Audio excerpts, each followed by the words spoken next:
Behind My Smile Stories presents Doris, survivor of abandonment trauma and DV abuse. He really is gone. I didn't get to say goodbye. It hurts. I feel abandoned, angry, and confused. We only got to create memories for 5 years. This couldn't be real. Why does this feel so familiar? Why are my emotions running all over the place? The loss of a parent, and an inconsistent one at that, is probably not what I was ready for. However, as I write this, I realize why I felt the way I did and why it felt so familiar. My story starts all the way back to the day we got home and his belongings were gone. The big TV we were so excited to watch our show after school, gone.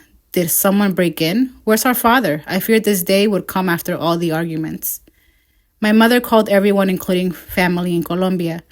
¿Usted sabe dónde está? I suddenly heard the tone in her voice getting stronger and more upset.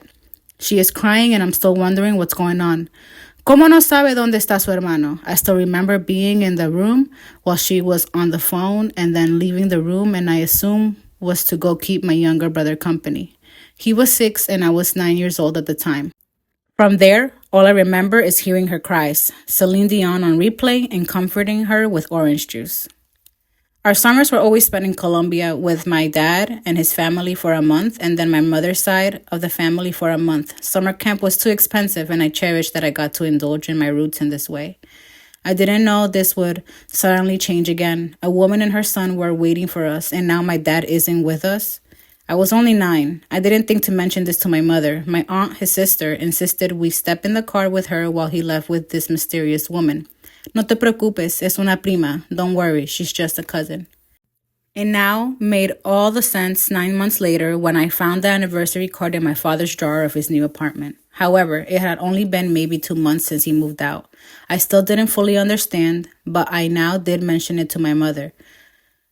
She said, ¿Usted por qué no me dijo? Usted sabía, no? It wasn't my fault, but I felt like it was. I didn't think the burden of feeling at fault would carry over the years. Years of consistent rejection from my father when trying to find him and spend time together lasted until the age of 13, and the last time I saw him before we were united again.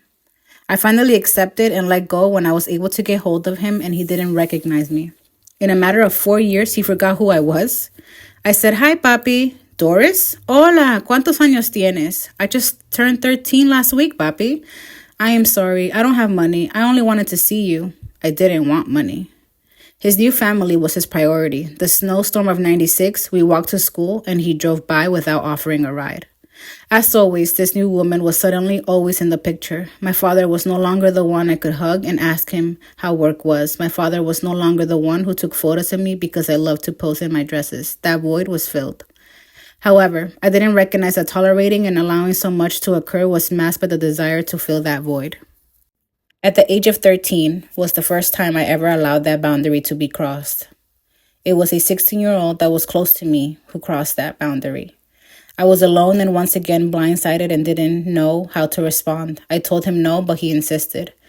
The attention I was receiving started to fill that void. I felt so horrible because it seemed wrong to do so even when I didn't want to do anything. I felt unworthy and my self-harm behavior started. I no longer wanted to be here and my father didn't want me anymore. I felt like I had no purpose. This wasn't the first time it occurred. This feeling of unworthiness, this was only the beginning of it all.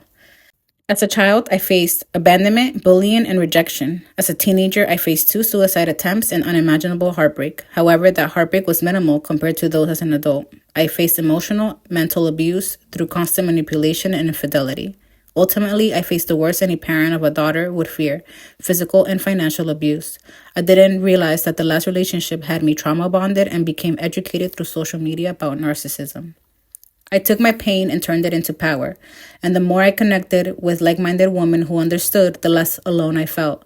Then I came across this wonderful woman's page and her movement on a mental health by empowering other women. Her story in a smile truly stood out to me. I felt seen and heard because I finally understood how I could hold so much pain yet smile. Although my traumas and many years of therapy were inevitable, it taught me resilience and perseverance.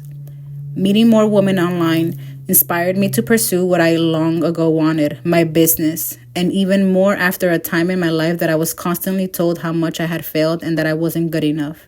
As a woman, I have endured so much pain, and as a mother, even more. However, I pushed through and found my purpose through the love and support of others. As cliche as it sounds, it takes a village. I always asked and wonder how in the world did I survive those attempts. I now know it wasn't my time and I had more chapters to write. It wasn't about erasing what I went through or getting rid of the pain I wanted to get rid of. It was about taking my story and continuing because it wasn't over yet.